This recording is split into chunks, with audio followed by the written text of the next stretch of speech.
Hey, what's up? My name is Alec Wenzel, and I'm a professional guitar player living in Denver, Colorado. And today we're talking about this. This is the JHS NOTADUMBLE, and it's a pedal kit that they were selling like over a year ago, and I bought it for my girlfriend and I to do just sort of as a fun crafting thing, but it just sat on the shelf forever. And so we finally built it, and now we're both finally playing around with it, and I thought I'd do a quick review of it and go over some of the sounds. Now, we have two channels on this that are controlled by this dip switch here. And one of them is a sort of Dumble pedal clean boost that's kind of rare. We'll talk about that later. And then the top channel was meant to be that sort of very pointed, saturated Dumble style overdrive that has that kind of transparent Dumble quality. And we're going to listen to both of these. First up will be like a 40-second jam track. We're going to listen to that real quick, and then right after that we're going to jump into just hearing the pedal by itself, and then we'll sort of talk about whether or not it's getting that Dumble sound, that saturated sound, and if there are other ways that we could get it with this pedal. So let's jump into that quick little jam track.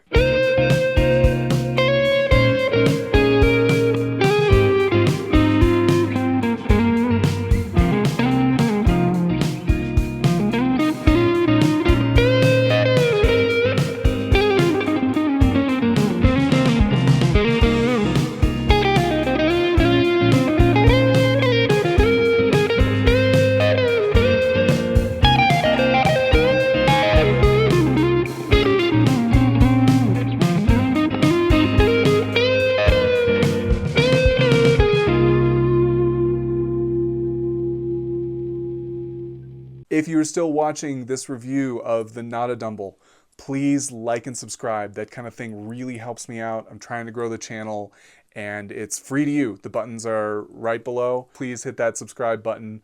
Please hit that thumbs up icon. We talk about guitar gear. We do short lessons. I'm hoping to have a fun community. So please like and subscribe to my channel. All right, let's get back to talking about this pedal. Okay, and so we're back post-jam. How do I think this NOTADUMBLE sounded? Well, I was running it in front of my McCloss Tone Princeton Reverb. It was the only pedal in the chain. I was getting reverb from the amp and a little bit of tape echo emulation in Logic. I won't run that when we listen to the pedal by itself. But do I think this sounded very much like an Overdrive special type sound? No, I don't. And to me, it all sort of rests in the amount of saturation that we're getting. Hopefully you saw from my settings on screen that I had the overdrive set all the way up in that video, and yet we were still only getting kind of like a light, soft clipping style overdrive. And to me, when I listen to other people's recordings of overdrive specials, they're like very saturated when you're thinking about like Robin Ford, or maybe you're thinking about John Mayer. And it's this very saturated sound that's pointed without a lot of fuzziness around the edges, and it's got a very, very neutral EQ curve. I think this is achieving that. I think it sounds like a very, very good soft clipping overdrive, but it's not necessarily giving saturated. So what we're gonna do is we're gonna listen to this all by itself, and then right after that, we're gonna look at how we could make this sound a little bit more saturated. Then we'll check out that clean boost channel. Here's that clean tone.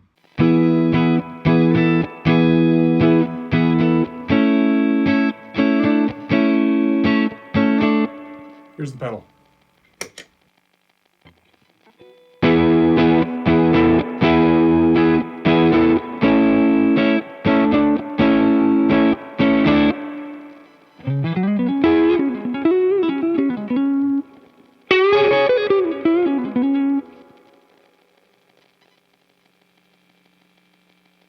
Here's the pedal a little bit more.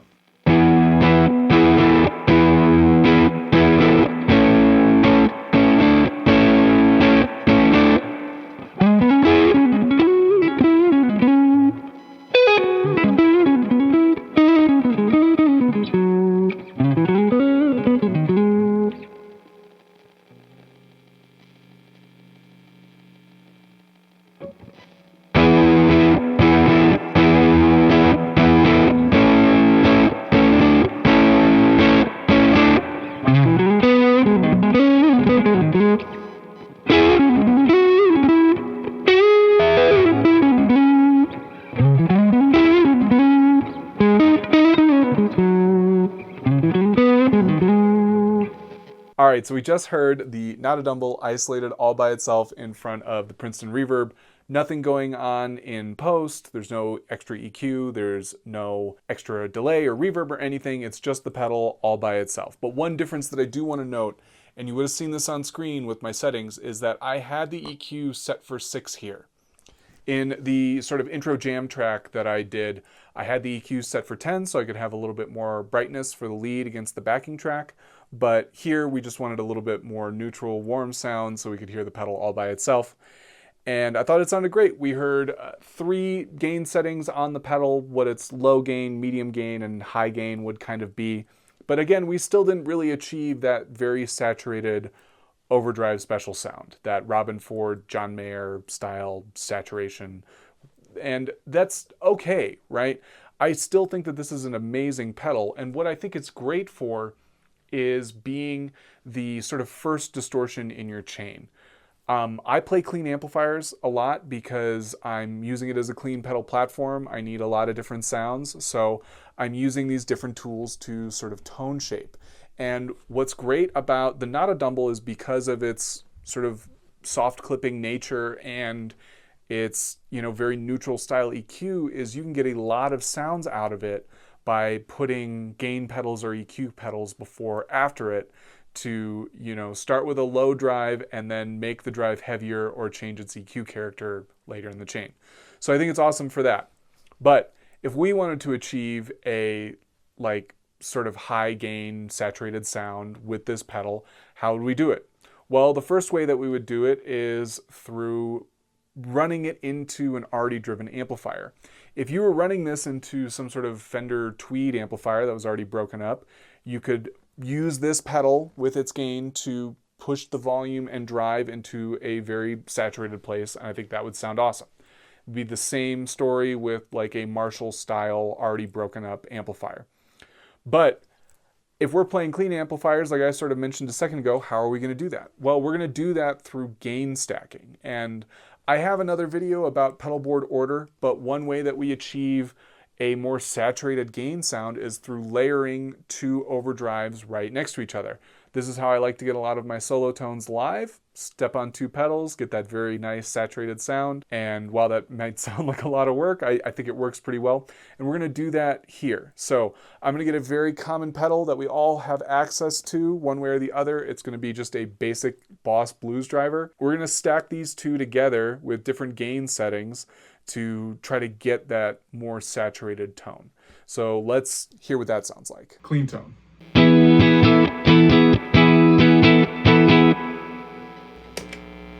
NOTADUMBLE. Stacked.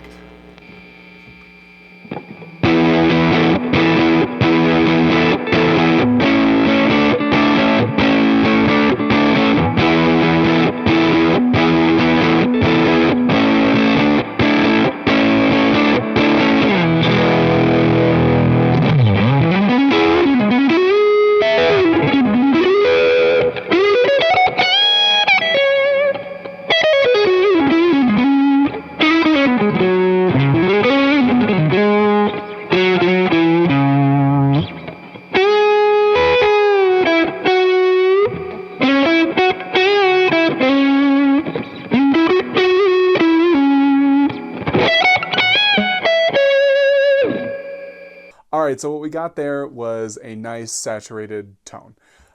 Does it sound anything like an Overdrive special? I don't know. I've never played an Overdrive special. I've never played any Dumbles. I'm not wealthy enough to even think about affording one, and I don't have any really rich friends. But do I think it was, you know, a lot closer to that very saturated tone that we're kind of going for when we have the Dumble style Overdrive in our head? Yeah, I do. And I think it's pretty easy to achieve with a variety of Overdrive pedals through stacking. And so, you know, I don't necessarily want people to get caught up on the idea of like, oh, I buy a pedal and I sound like a Dumble. That's not it. Really, it's that we're going for a sound and we can create that sound a lot of different ways. So that's really the way that we should think about it.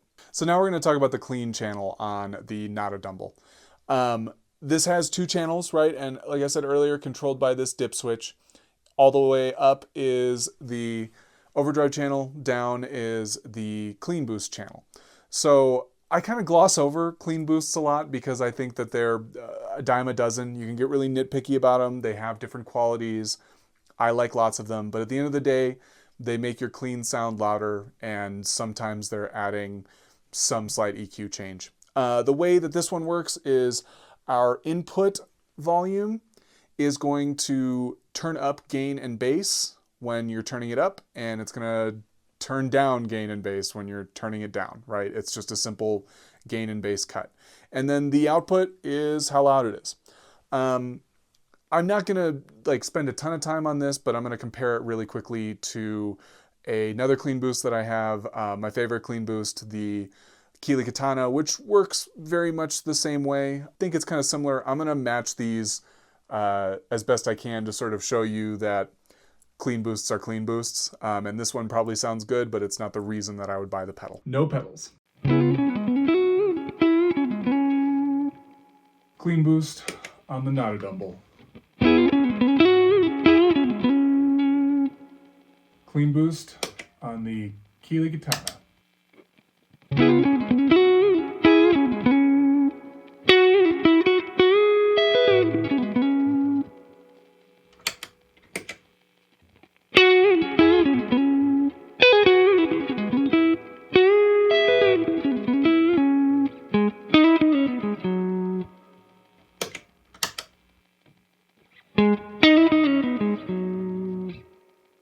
Sounds like a clean boost. So that was matching the NOTADUMBLE to another clean boost. I think it sounds like a great clean boost, but I think it's just not the reason to buy this pedal. I think it would be way more usable if it weren't attached to this switch. If we had like a second button over here that could switch us between the clean and the drive channel, I think that would be awesome. I think if you could stack them, that would be amazing. That would turn this into a really versatile pedal.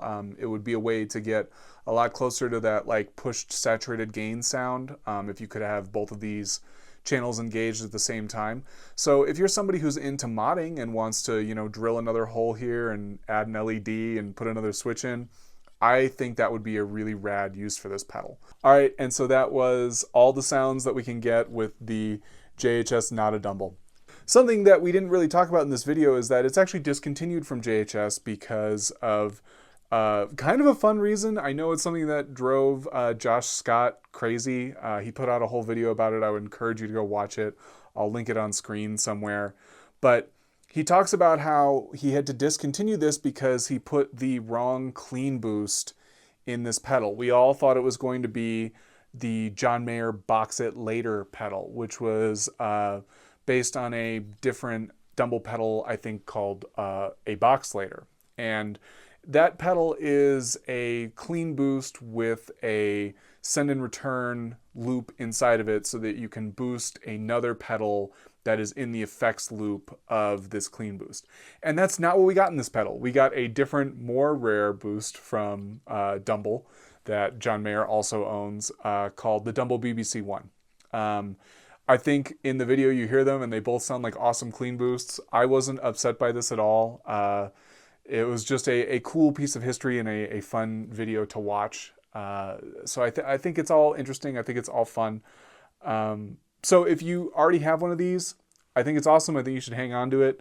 If you don't and you find one used on Reverb, I think that's awesome too. You should pick it up if you really love JHS and you're looking for a good light drive to go into the front of your clean amp, or something that has a neutral EQ quality that could push your overdriven amp into more saturation.